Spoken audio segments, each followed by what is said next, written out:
Imagine um homem cuja mente era tão vasta que, aos 5 anos, ele não exatamente aprendia textos sagrados.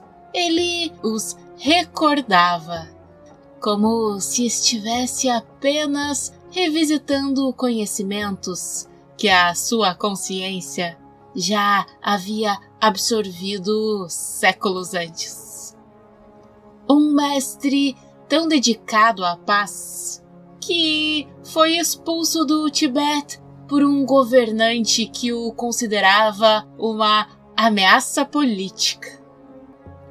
Um monge que renunciou aos votos, casou-se, teve filhos, fundou mosteiros e, ainda assim, alcançou uma realização espiritual tão profunda que seus escritos ainda hoje são considerados as palavras mais luminosas jamais compostas sobre a natureza da mente. Seu nome? Longchenpa, o poeta do espaço ilimitado. E sua história é a prova de que a iluminação não é uma fuga do mundo, mas uma transformação completa do olhar sobre o mundo. Fique comigo, porque hoje vamos descobrir como um homem que foi banido do seu país transformou o exílio em uma das maiores obras-primas espirituais da história do budismo tibetano. Olá, monges de sofá! Bem-vindos ao Mentes Despertas, o quadro do podcast Monge no Sofá, que é dedicado às vidas extraordinárias daqueles que moldaram o Dharma. Aqui abrimos as portas para as histórias reais e às vezes quase impossíveis dos mestres que mantiveram a chama da sabedoria acesa através dos séculos. São vidas que atravessam continentes, filosofias, provações e renascimentos.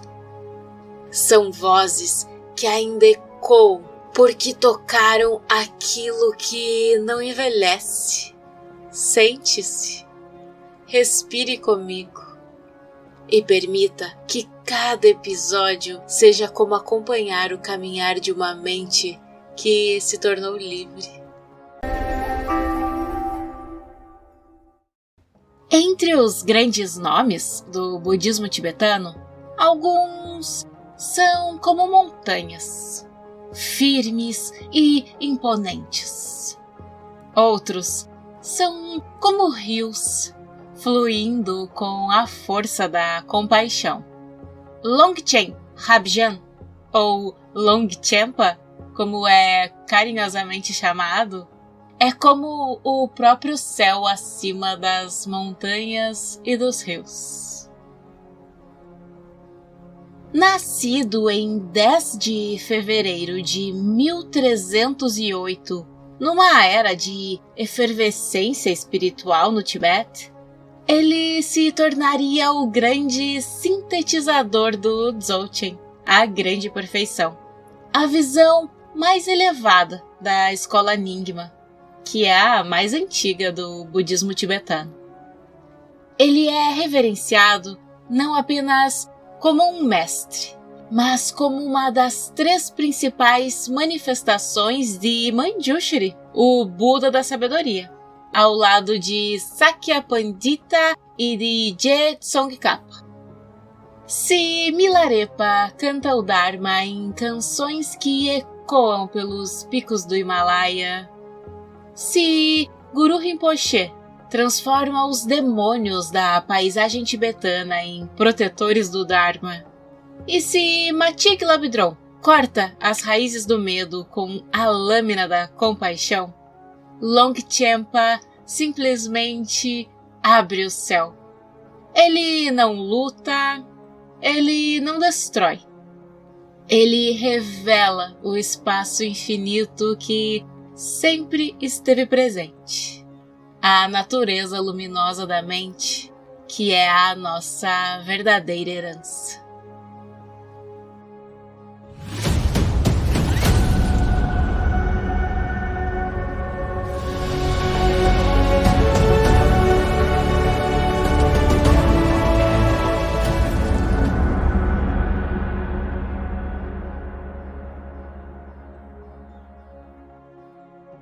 Longchenpa nasceu no Vale de Tra, uma região de eremitas, cavernas e brumas que fica no sul do Tibete. E sua chegada ao mundo já foi marcada por sinais extraordinários. Ele era filho de Tenpa Sung, um mestre nas ciências e na prática do mantra.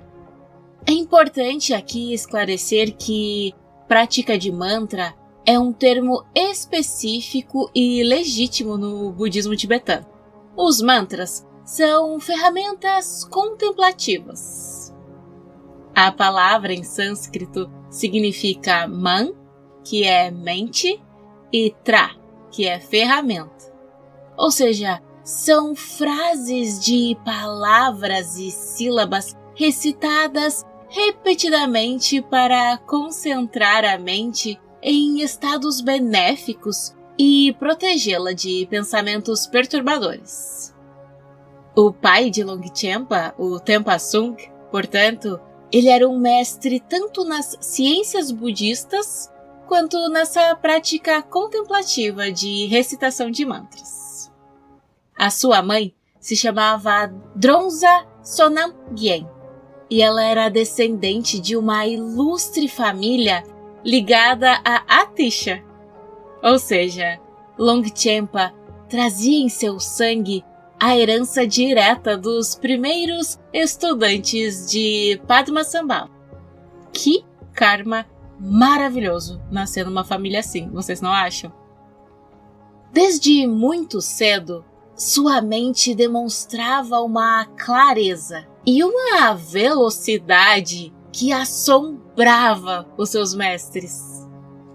Aos 5 anos, ele não aprendia os textos. Ele os recordava como se estivesse apenas revisitando um conhecimento antigo, sabe? Aos 7, ele descrevia com uma naturalidade desconcertante as profundezas da experiência meditativa. Algo que monges experientes levavam décadas para vislumbrar, ele já estava ali, fazendo aos 7 anos de forma magnânima. Pois é, esse fato devia ser um tanto frustrante, né? Para os monges mais velhos que ainda lutavam para não dormir durante a prática. Aos 10 anos, ele já dominava textos vastos e complexos, como o Prajnaparamita em 20.000 versos. Basicamente, enquanto as outras crianças brincavam ali, ele estava apenas decifrando a natureza da realidade. Aos 12 anos, ele foi formalmente reconhecido como a reencarnação imediata de Pema Ledrotsal e a reencarnação indireta de uma grande mestra, a princesa Pema Sal, filha do rei Trisongdeutsen, que viveu séculos antes de Longchenpa. E era essa conexão que o ligava diretamente à linhagem de Guru Rinpoche. A sua genialidade era tão evidente que, aos 14 anos, após escrever um comentário brilhante sobre as regras monásticas, o Vinaya, ele já começou a ensiná-las a outros monges. Sim, com 14 anos. Quando chegou aos 19 anos, ele foi enviado para estudar no renomado mosteiro de Sangpo Neutok, um centro de erudição que abrigava as tradições Kadam e Sakya. Foi quando Longchenpa mergulhou nos estudos filosóficos mais complexos.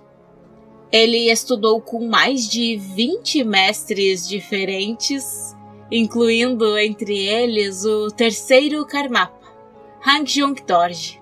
E assim, ele poderia ter se tornado o maior erudito de sua geração, um mestre da lógica e do debate, acumulando títulos e prestígio monástico.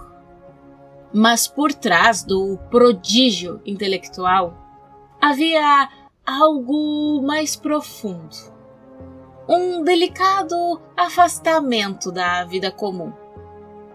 Aparentemente, ser o aluno mais brilhante da sala não era o suficiente quando a sala inteira parecia não ser mais do que uma ilusão.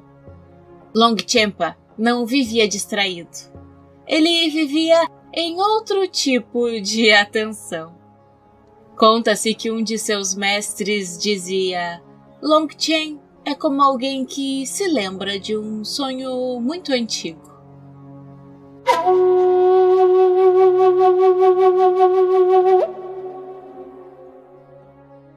Durante seus retiros, conta-se que Longchenpa começou a ter visões extraordinárias de deidades como Manjushri, o Buda da sabedoria, e Sarasvati, a deusa da aprendizagem e da eloquência. E ele teve visões de Padmasambhava e Yeshi Tsogyal. E assim, não eram alucinações, tá? Eram experiências contemplativas autênticas que confirmavam a sua realização espiritual. Segundo os relatos, Longchenpa recebeu instruções diretas de Padmasambhava nessas visões. E através dos seus estudos no Khandro Nyingtik, ele recebeu empoderamento de Padmasambhava e Yeshi Tsogyal no espaço vazio, isso é, durante os seus estados meditativos. E essas visões extraordinárias não apenas confirmavam o seu progresso espiritual, mas o guiavam para fora dos muros confortáveis dos mosteiros, apontando em direção a seu verdadeiro mestre raiz.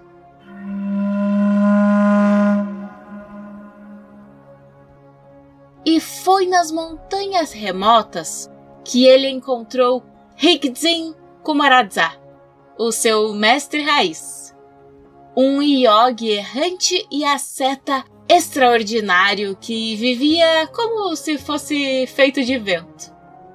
Kumaradza viajava de vale em vale, liderando seus estudantes através das circunstâncias mais difíceis que você pode imaginar. E Longchenpa, junto com o terceiro Karmapa, acompanhou Kumaradza por 2 anos de provações extremas e de privações físicas. Os registros históricos contam que, em certa ocasião, Kumaradza recebeu como pagamento por pintar murais durante 2 verões inteiros 4 medidas de cevada, e que ele usou 2 dessas medidas para comprar papel para copiar textos à noite, e as outras 2 ele usou para comprar lâmpadas de manteiga e comida.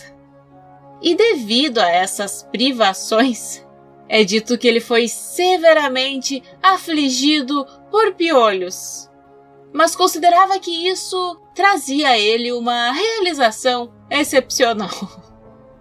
Claramente, o conceito de conforto de Kumaradza era um pouco diferente do nosso. E foi sob essas condições rigorosas de fome, frio e falta de abrigo nas montanhas que Longchenpa teve que provar a sua devoção, trocando a segurança acadêmica por um curso intensivo de sobrevivência espiritual. E, fora todas essas privações e provações, Kumaradza não ensinava com palavras fáceis. Às vezes, o ensinamento era o silêncio compartilhado no frio cortante das montanhas. Outras vezes, uma frase enigmática que florescia na mente de Longchenpa por dias. E é dito que eles meditavam juntos por longos períodos, sem precisar pronunciar uma única palavra, numa espécie de comunhão de mentes que meio que transcendia a linguagem, sabe? E foi sob a tutela rigorosa de Kumaradza que Longchenpa recebeu a transmissão completa do Dzogchen. Não como uma filosofia, mas como uma experiência viva e pulsante. Essa transmissão ocorria através de uma comunhão direta de mente para mente. Foi transmitido especificamente de Kumaradza para Longchenpa os ensinamentos do Vima Nyingtik e do Khandro Nyingtik, duas linhagens essenciais do Dzogchen. Longchenpa, ele não apenas recebeu essas transmissões, mas ele as integrou profundamente, criando posteriormente seu próprio comentário, chamado de The Profound Further Essence, ou Sabmo Yangtik, que sintetizou ambas as linhagens em suas famosas Four Branches of the Heart Essence Teachings, ou Nyingtik Yabzi. Essa transmissão unificou as essências dos ensinamentos de Vimalamitra e de Padmasambhava de uma forma que nenhum mestre havia feito antes.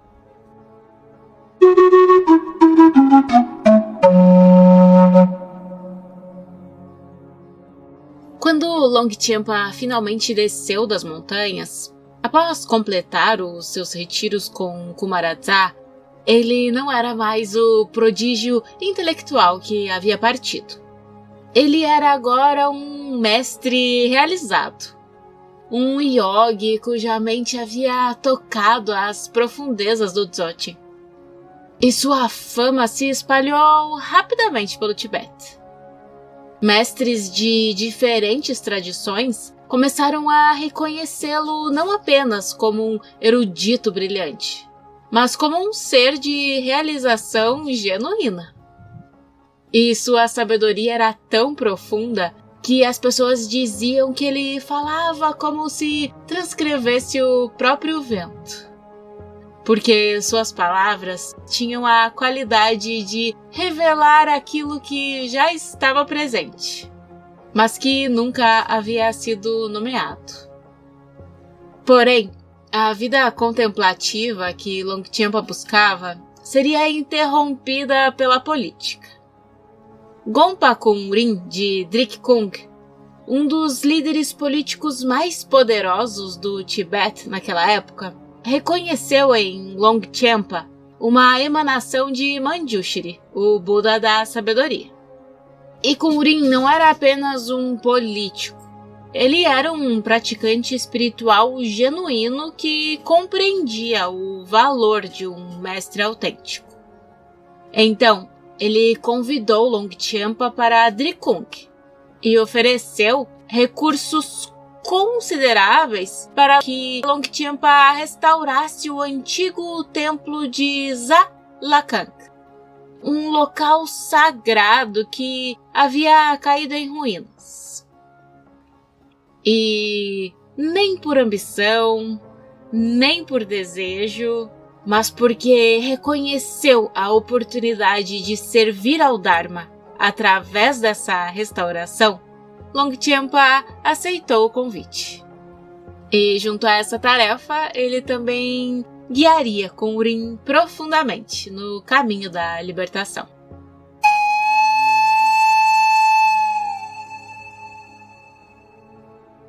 Mas enquanto Longchenpa se dedicava a essa obra sagrada, as nuvens políticas se acumulavam.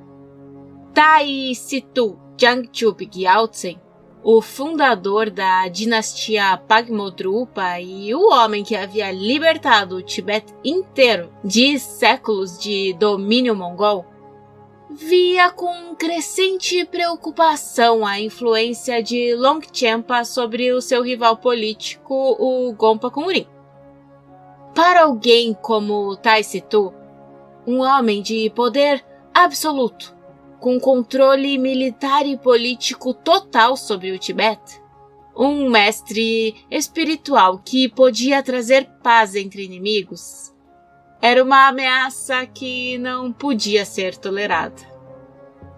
Então, por volta de 1350, conta-se que Longchenpa deixou o Tibete.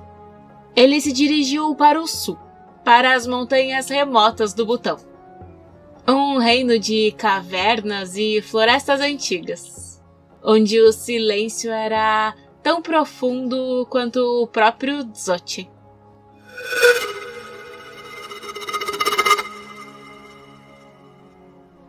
No Butão, Longchenpa estabeleceu-se em Bontang, uma região de picos nevados e vales profundos. E, segundo a tradição, sua chegada foi marcada por uma visão. Padmasambhava, rodeado por 5 dakines, apareceu diante dele, confirmando que este era o lugar onde sua obra espiritual deveria florescer. E em 1352, Longchenpa fundou o mosteiro de Terpaling, e ali começou uma vida que combinava contemplação profunda com engajamento humano genuíno. Ele renunciou aos votos monásticos e assumiu a vida de um praticante leigo, casando-se com uma mulher chamada Kipala, uma praticante com um profundo potencial espiritual que se tornou sua consorte, sua parceira espiritual tântrica, unindo-se a ele com a mais profunda devoção e fé. Juntos, eles tiveram filhos no Butão. A sua filha nasceu em 1351 e o seu filho, o Tulku Drakpa Ozer, nasceu em 1356 em circunstâncias extraordinárias. Segundo os relatos históricos, Drakpa Ozer nasceu em um penhasco abaixo da estrada entre Terpaling e Zanglai Pokto. E Kipala usou uma grande tigela de pedra para lavar o bebê com água fluindo do penhasco. E conta-se que essa tigela de pedra ainda pode ser vista no local hoje. E esse filho viria a se tornar um importante detentor da linhagem Ningtik. Durante esses anos, Longchenpa fundou 8 ermitagens em todo o Butão meridional, ensinando o Dzogchen não só a monges, mas a pessoas comuns também. E a sua sabedoria se espalhou pela região, e a sua reputação como um mestre de realização genuína crescia constantemente. Mas o Tibete, que Longchenpa havia deixado para trás, continuava fervilhando de conflitos políticos. Em 1359, quando Gonpa Kongrin de Drikong fez uma revolta contra Tai Situ Jangchup Gyaltsen, Longchenpa, que ainda era profundamente conectado espiritualmente com seu antigo patrono Kongrin, o grande meditador de Drikong, tentou fazer o que a sua consciência o impelia a fazer: mediar entre os dois rivais políticos, tentando evitar uma guerra que causaria sofrimento inimensurável. Mas a tentativa de mediação falhou, e Tai Situ viu a associação contínua de Longchenpa com Rin não como um ato de compaixão, mas como uma ameaça política. Um mestre que podia trazer paz entre inimigos era um mestre que escapava ao seu controle. E assim, em 1359, Tai Situ Jangtjub Gyaltsen ordenou formalmente que Longchenpa fosse exilado do Tibete. Não por heresia, não por razões religiosas, mas porque sua própria bondade havia se tornado um obstáculo político. É o que acontece quando você tenta ser o terapeuta de dois senhores da guerra. Um deles acaba te mandando pro exílio. Mas Longchenpa já estava onde precisava estar, nas montanhas remotas de Bumthang. E ele então continuou os seus retiros profundos, aprofundando ainda mais a sua realização do Dzogchen. Após essa expulsão formal, que ocorreu em 1359, Longchenpa permaneceu no Butão enquanto aprofundava a sua realização espiritual. E durante esse período, a sua sabedoria e compaixão continuaram a irradiar. Ele ensinou o Dzogchen a praticantes de todas as origens. Ele compôs textos de beleza extraordinária e consolidou a linhagem que se tornaria fundamental para o budismo tibetano. E essa fase de sua vida demonstra que a realização espiritual não é limitada ao celibato monástico, mas pode florescer plenamente na vida comum, na família, na criação de filhos e na fundação de mosteiros.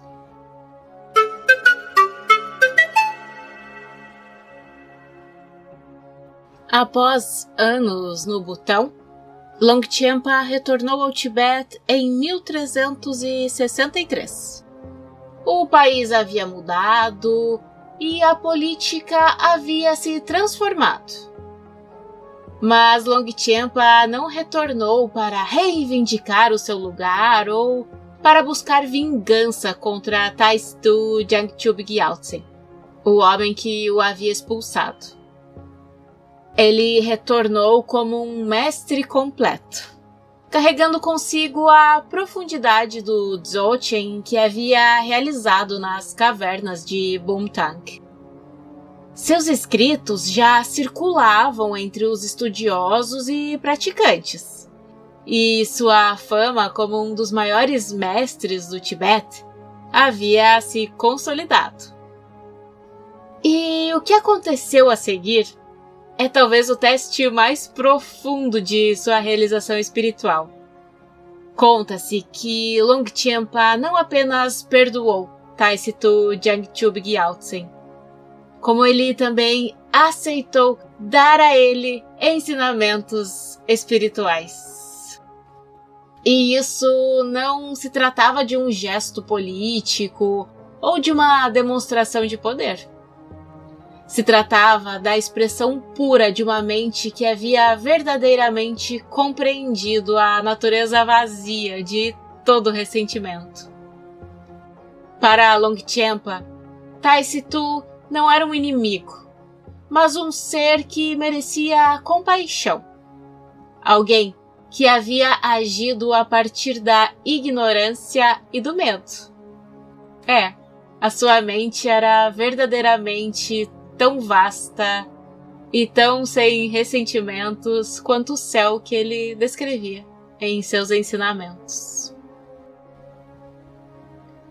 O Dzogchen não é uma técnica, é um reconhecimento.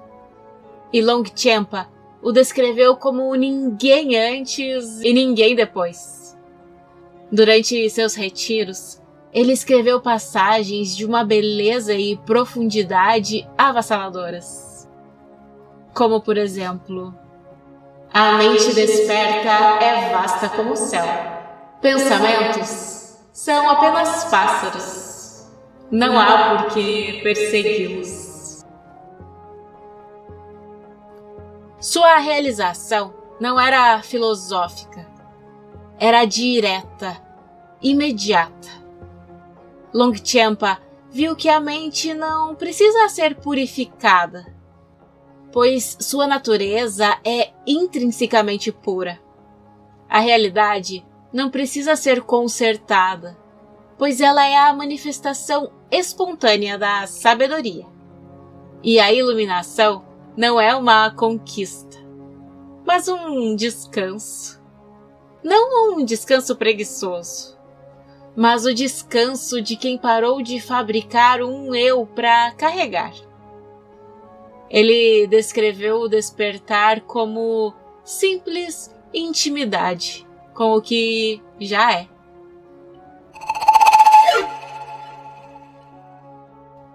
De volta ao Tibete, Longchenpa começou a escrever. E o que ele escreveu mudaria o curso do budismo tibetano para sempre. Ele foi o autor de mais de 200 obras, embora apenas cerca de 25 tenham sobrevivido até os dias de hoje. E suas obras são famosas não apenas por sua profundidade, mas porque se diz que elas têm o poder de transferir verdadeiras bênçãos apenas por serem lidas ou ouvidas. Pense.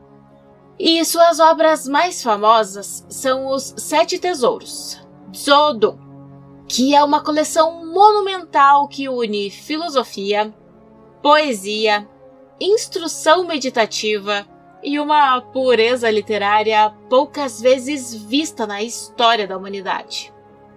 Além deles, ele compôs as 3 trilogias, como a trilogia do encontrar conforto e facilidade. Se o grande filósofo Nagarjuna desconstrói a realidade para mostrar a vacuidade, Longchenpa desvela a realidade para mostrar a sua luminosidade. Ele não quebra a ilusão, ele retira o véu com delicadeza. Os 7 tesouros representam uma jornada espiritual completa, cada uma sendo uma porta diferente para a mesma verdade fundamental, a de que a mente é clara, luminosa e livre desde o início. O tesouro que realiza desejos funciona como um guia completo do caminho budista. Ele estabelece a base ética e filosófica necessária para toda a prática espiritual. Ele responde à pergunta fundamental: qual é o caminho que leva à libertação? Já o Tesouro das Instruções Essenciais oferece conselhos práticos e diretos sobre como realmente praticar o Dzogchen no dia a dia, transformando a filosofia em experiência viva. O Tesouro do Dharmadhatu explora a natureza da realidade em si, a esfera do Dharma, revelando que toda a experiência é manifestação da sabedoria primordial. O Tesouro das Doutrinas Filosóficas oferece uma análise profunda das diferentes visões filosóficas do budismo, mostrando como todas elas convergem para a mesma verdade quando compreendidas corretamente. O Tesouro do Veículo Supremo apresenta o Dzogchen como o pico de todos os ensinamentos, o caminho mais direto para a iluminação. O tesouro da palavra e do significado clarifica os pontos chaves do Dzogchen, explicando como as palavras apontam para a verdade além das palavras. E, finalmente, o tesouro do estado natural oferece uma introdução direta à natureza da mente, a porta de entrada para a experiência direta da grande perfeição. Juntos, esses 7 tesouros formam um sistema completo que leva o praticante do estudo inicial até a realização final. Cada tesouro sendo uma faceta diferente do mesmo diamante da sabedoria. As histórias sobre Longchenpa revelam um mestre de gentileza e de sabedoria imensas. Uma das mais belas envolve um discípulo atormentado que estava certo de que jamais atingiria a realização. Conta-se que o discípulo chorou diante dele, dizendo: "Minha mente é confusa demais." E Longchenpa teria sorrido e respondido: "Então olhe para a confusão, porque ela também está livre desde o começo." Outro aluno teria perguntado o que fazer com os pensamentos negativos que o assolavam. E Longchenpa teria respondido: "Não lute com eles. Eles são apenas mente. E a mente é vasta demais para ser inimiga de si mesma." Nada de drama. Nada de metafísica pesada. Apenas espaço. Mas a maior prova de sua compaixão ilimitada ocorreu após o seu retorno do exílio, quando foi permitido finalmente a Longchenpa retornar ao Tibete. Conforme eu já contei para vocês anteriormente, ele não apenas perdoou Taisitu Jangkyub Gyaltsen, mas ele aceitou dar ensinamentos espirituais profundos a ele. E essa resposta radical ao sofrimento causado pela sua expulsão exemplifica o coração do Dzogchen. Uma mente que reconhece a natureza fundamental da bondade e da luminosidade em todos os seres. Longchenpa viveu por 56 anos. Uma vida dedicada a escrever, a ensinar e a meditar em eremitérios. Quando ele sentiu que sua missão estava completa em 1364, ele chamou os seus discípulos e, com a mesma serenidade com a qual viveu, ele teria dito: "Tudo o que ensinei está no silêncio que sempre esteve aqui." E ele então se preparou para a sua partida final, com a mesma clareza com a qual havia vivido. Os eventos que antecederam o Paranirvana de Longchenpa foram registrados em um texto conhecido como Immaculate Radiance, seu testamento espiritual final. Nele, ele deixou um poema de beleza avassaladora. E assim é. Meu deleite diante da morte é muito, muito maior que o deleite dos mercadores ao conquistarem vastas fortunas no oceano. Maior que a dos senhores celestiais celebrando sua vitória em batalha. Ou a dos sábios que entraram no êxtase da absorção perfeita. Então, assim como um viajante que se põe na estrada quando é chegada a hora, eu não permanecerei mais neste mundo. Irei habitar na fortaleza da grande bem-aventurança além da morte.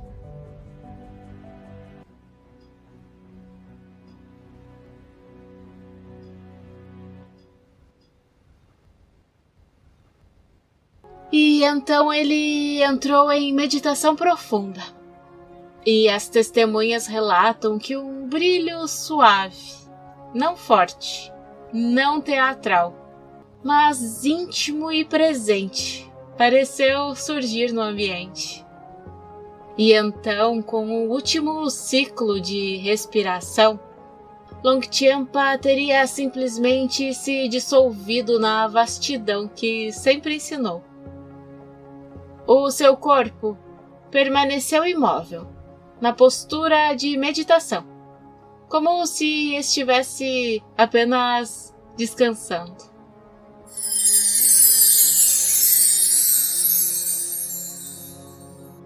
Longchenpa moldou o Dzogchen para sempre. Sem ele, possivelmente a linhagem Nyingma seria outra.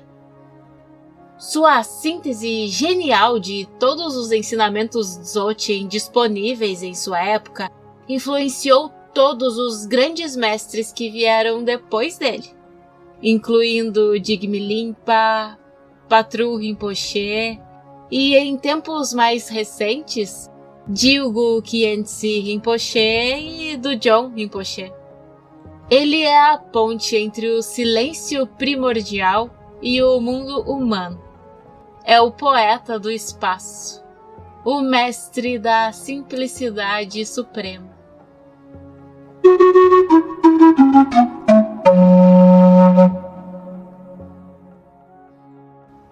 Por hoje é só, queridos ouvintes. Este episódio faz parte da série Mentes Despertas. Uma jornada pelas vidas, visões e paradoxos dos grandes mestres que moldaram o caminho budista. Que as histórias destes mestres ecoem não como memórias distantes, mas como lembretes vivos de quem nós podemos nos tornar. Obrigada por caminhar comigo por mais um trecho da linhagem do Dharma. Ele atravessa séculos porque encontra abrigo em mentes como a sua. Nos vemos no próximo domingo, com outra vida extraordinária que iluminou o mundo. Que esse episódio possa trazer benefícios a todos os seres.